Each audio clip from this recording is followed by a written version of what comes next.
I am not bashing on this game. I am pretty much excited. I just stated points that I didn't like, but maybe people don't understand. Let's check the newest news right now.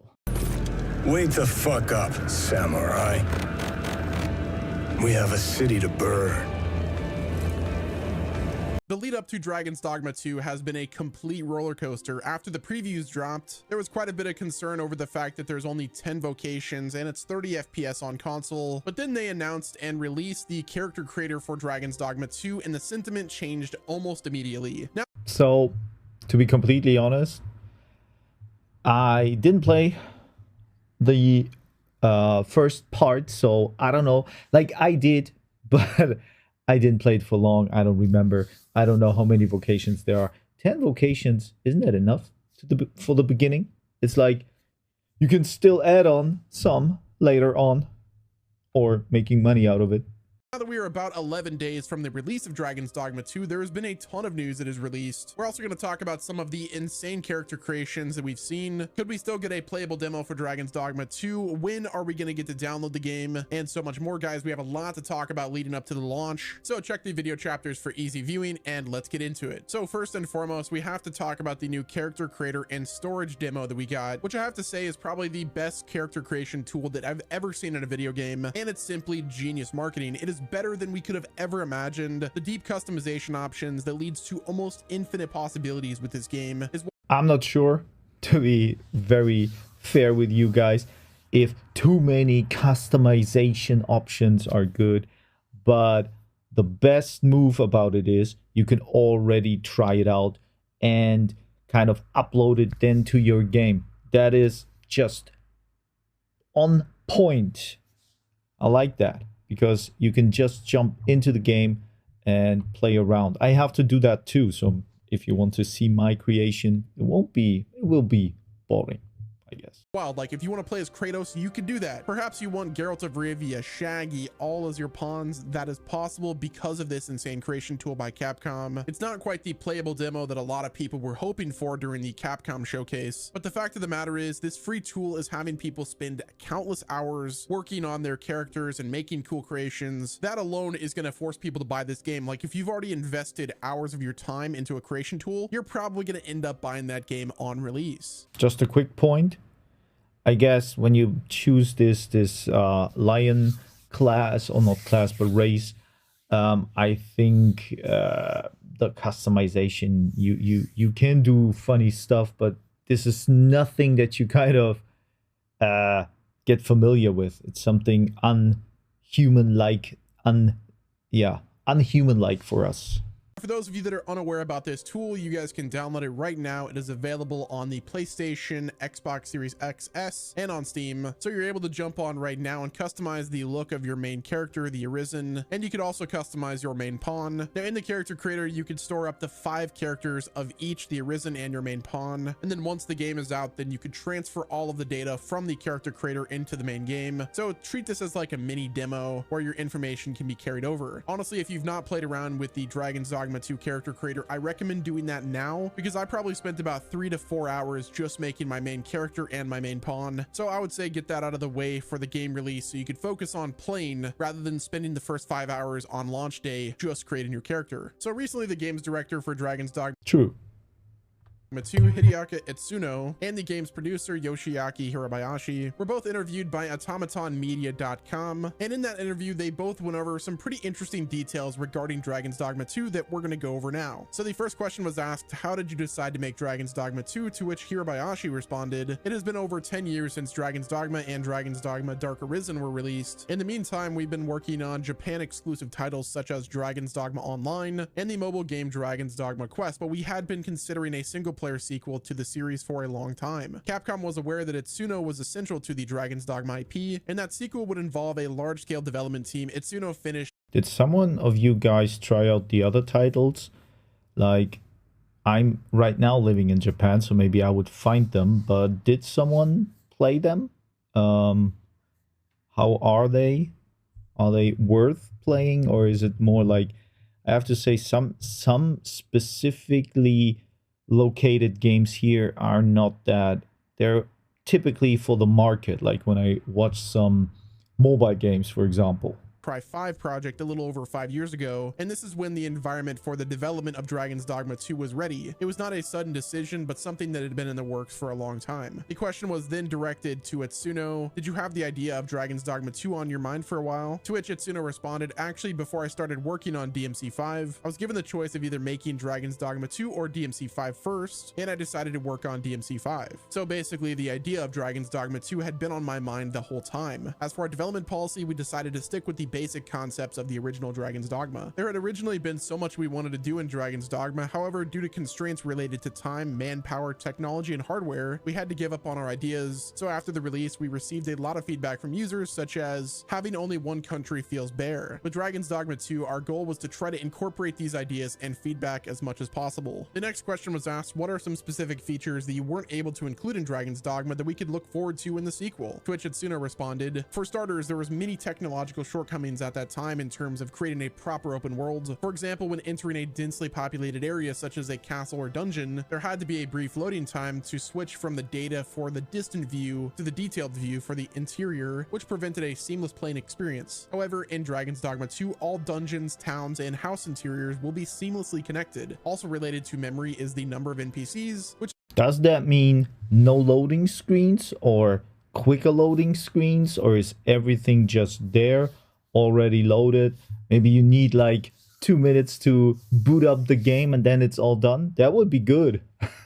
is dramatically higher in the sequel. In Dragon's Dogma 2, if we had 2 large boss monsters appear, we would struggle to get the quote small fry monsters in there too. But in the sequel, even having 3 large bosses at the same time is no problem. So the player can experience stumbling upon the next boss while running away from the previous one, and running away will now come with a risk, adding a dose of realism to the chase. In Dragon's Dogma 2, we were able to introduce the 2 countries, Vermund and Batal, as well as Dragon's Plague, the contagious disease that infects pawns. These were also ideas that we were not able to implement in the previous title. The AI behaviors, which were simplified due to the limitations of the PS3, are simulated more realistically in the sequel. Another big feature of Dragon's Dogma 2 is the introduction of a new race. I watched many of those gameplays, and I think I watched that too. I never noticed where you just homing missile your attacks. That's a cool idea, to be fair and honest. And damn, that's like, I still say I want to play it. Like, I don't mind all those little things that people say, but they have to be pointed out, because sometimes me myself included, buy games and then are fairly, really damn well disappointed about them. So yeah.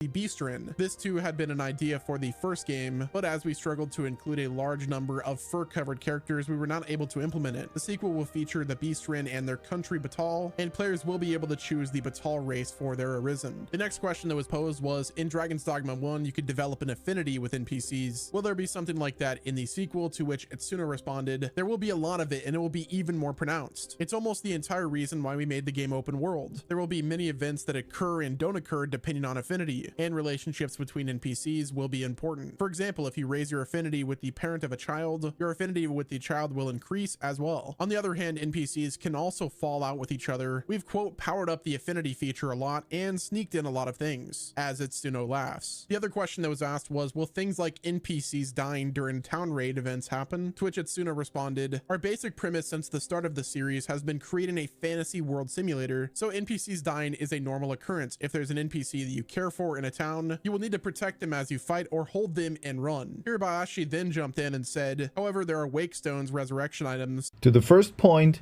that's cool.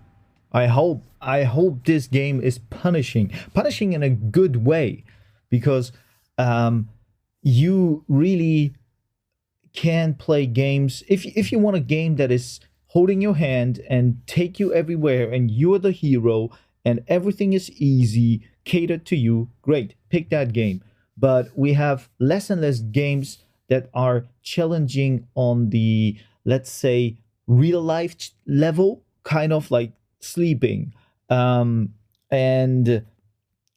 yeah, get some rest, getting attacked, losing NPCs because they die, because they're, let's say, sick. I don't know, because that is how life works.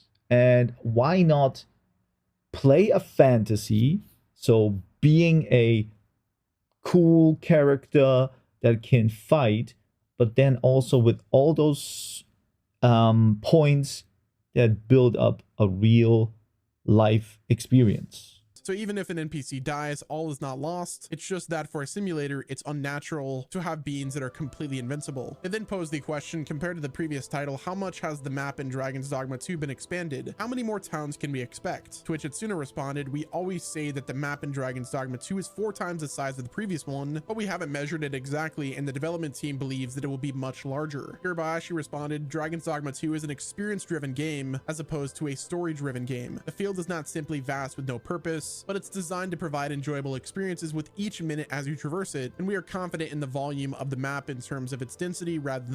Let's hope that holds true, because a lot of times games are presented as open world and running around huge. Everyone wants to do a bigger map, bigger game, stuff like that, and in the end it turns out to be very vast and kind of dead, right?